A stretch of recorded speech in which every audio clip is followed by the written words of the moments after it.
Hi అండి, నేను మీ పద్మా వెంకట్. ఈరోజు వీడియోలో చిన్న ముక్కల ఆవకాయ పచ్చడి ఎలా ప్రిపేర్ చేయాలో చూద్దాం. నేను చెప్పే ఈ కొలతలు ఫాలో అయ్యారంటే అస్సలు చట్నీ పట్టడం రాని వాళ్ళైనా బిగినర్స్ అయినా పర్ఫెక్ట్గా ఈ చట్నీని ప్రిపేర్ చేస్తారు. సంవత్సరం రోజుల పాటు నిల్వ ఉన్న కమ్మని రంగు, రుచి, వాసనతో ముక్క మెత్తబడకుండా అద్భుతంగా ఉంటుంది ఈ చట్నీ. మరి ప్రిపేర్ చేయడానికి ముందుగా ఇక్కడ నేను 4 పుల్లగా ఉండే మామిడికాయలు, పీచు ఎక్కువగా ఉండేవి తీసుకున్నాను. ఇప్పుడు వీటిని ఒక బౌల్లోకి తీసుకుని అవి మునిగేంత వరకు నీటిని పోసి 2 టేబుల్ స్పూన్ల వరకు సాల్ట్ని వేసి కనీసం అరగంట నుంచి గంట పాటు అయినా అలా నీళ్ళలో నాననివ్వండి. ఇలా చేయడం వలన కాయలకు ఉన్న డస్ట్తో పాటు పెస్టిసైడ్స్ ఏవైనా ఉంటే అవి కూడా చక్కగా రిమూవ్ అవుతాయి. ఒక గంట తర్వాత చూడండి వాటర్ ఎలా చేంజ్ అయ్యాయో.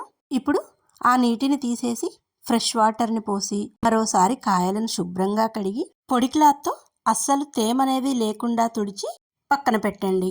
లేదంటే ఒక అరగంట పాటు ఫ్యాన్ కిందైనా ఆరబెట్టి తీసుకోండి.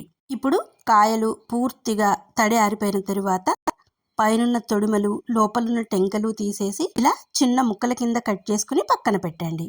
ఇప్పుడు కొలత కోసం ఏదైనా గ్లాస్ గాని బౌల్ గాని తీసుకుని ముక్కలన్నీ కూడా 4 గ్లాసులు వచ్చేలాగా కొలుచుకొని తీసుకోండి. ఇక్కడ నేను ఈ గ్లాస్తో కొలిచి తీసుకుంటున్నాను.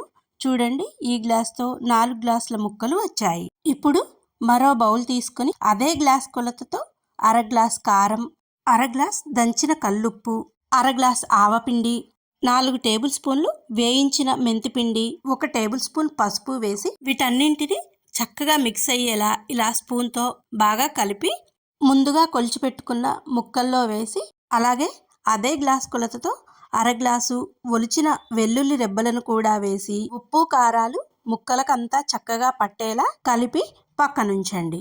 నిల్వ పచ్చళ్ళ కోసం ఎప్పుడైనా పుల్లని మామిడికాయలు తీసుకోవాలి. ఉప్పు, కారము, నూనె సరిగ్గా సరిపోతే సంవత్సరమైనా కూడా పచ్చళ్ళు చక్కగా నిల్వ ఉంటాయి.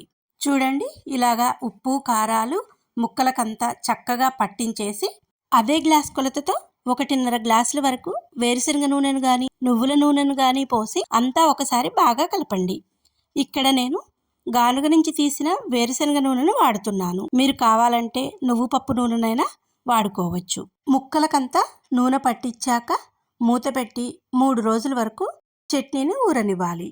3వ రోజుకు చట్నీ చక్కగా మగ్గి ఆయిల్ అంతా కూడా పైకి తేలుతుంది. ఇప్పుడు ఒకసారి చట్నీని కలిపి ఇదే టైంలో ఒకసారి ఉప్పును సరిచూసుకుని తగ్గిందనిపిస్తే మీ రుచికి తగ్గట్టు అడ్జస్ట్ చేసుకుని మరోసారి కలిపి గ్లాస్ జార్లో కానీ జాడీలో కానీ స్టోర్ చేసి పెట్టుకోండి.